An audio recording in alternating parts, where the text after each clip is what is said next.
इंदौर निवासी ट्रांसपोर्ट कारोबारी राजा रघुवंशी की हत्या, जो बीते कई दिनों से न केवल मध्य प्रदेश बल्कि पूरे देश में चर्चा का विषय बनी हुई थी। हर घर में इस घटना को लेकर अफसोस जताया जा रहा था।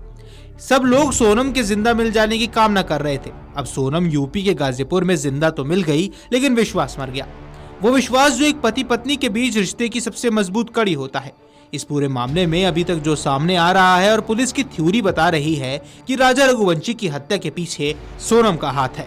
ये बात सामने आई तो लोगों के मन में कई सवाल उठ गए कि आखिर क्यों सोनम ने अपने पति की हत्या की। सवाल ये भी उठ रहा है कि अगर सोनम को किसी और से मोहब्बत थी तो शादी से इनकार कर देती। राजा को जान से मारने की क्या जरूरत थी?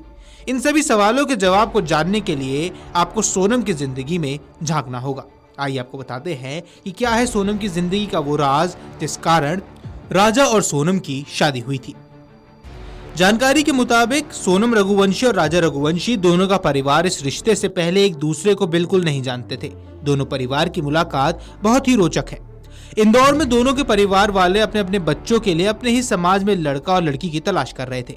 इसी बीच रघुवंशी समाज के लोग रामनवमी के दिन एक स्थान पर एकत्रित होते हैं और यहाँ पर अपने अपने बच्चों की जानकारी का एक पर्चा लिखकर रख दिया जाता है। इसमें लड़के या लड़की का नाम, उम्र, पढ़ाई और काम के बारे में जानकारी लिखी होती है। इस तरह से इसे बायोडाटा कहा जाता है।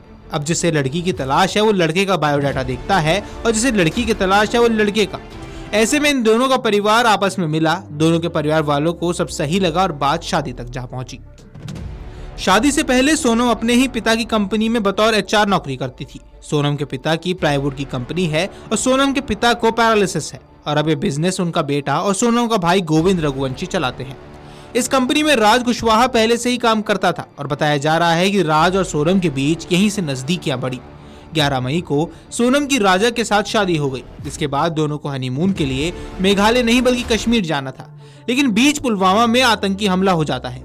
दोनों वहां नहीं जा पाते। इस बीच सोनम एक दिन राजा से कहती है कि कश्मीर नहीं जा सकते तो फिर मेघालय चलते हैं, लेकिन राजा का भी हनीमून पर जाने का कोई मन नहीं था। राजा के घर वाले भी मना कर रहे थे, लेकिन सोनम ने हत्या की साजिश रच ली थी और इसी के तहत उसने राजा को बताया कि उसने तो 20 मई की टिकट भी बुक करा ली है।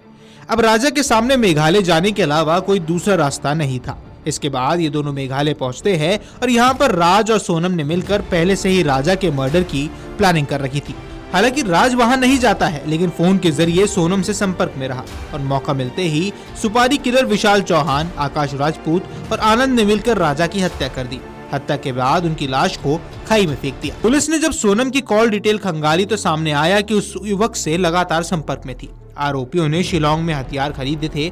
हत्या के बाद राजा की टी शर्ट, मोबाइल और एक हथियार स्कूटी की डिक्की में रखकर फेंक दिए गए थे। पुलिस को शक इस बात से भी हुआ कि यदि सोनम की भी हत्या हुई है तो हथियार राजा के शव के पास पाए जाते, लेकिन जब हथियार अलग जगह से मिले तो साफ हो गया कि सोनम की हत्या नहीं हुई बल्कि वह इस साजिश की मास्टरमाइंड है।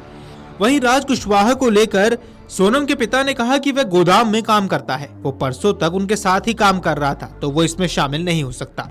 राज ऐसा लड़का नहीं है और वह मेरे पास ही काम करता है। पुलिस जो आरोप लगा रही है वो निराधार है, झूठा आरोप है। पुलिस खुद को बचाने के लिए बच्चे के ऊपर आरोप लगा रही है। वही हत्याकांड में पुलिस वालों को भी शामिल है। पुलिस वाले मुझे नोटिस दे या फिर मैं उनको नोटिस भेजूंगा।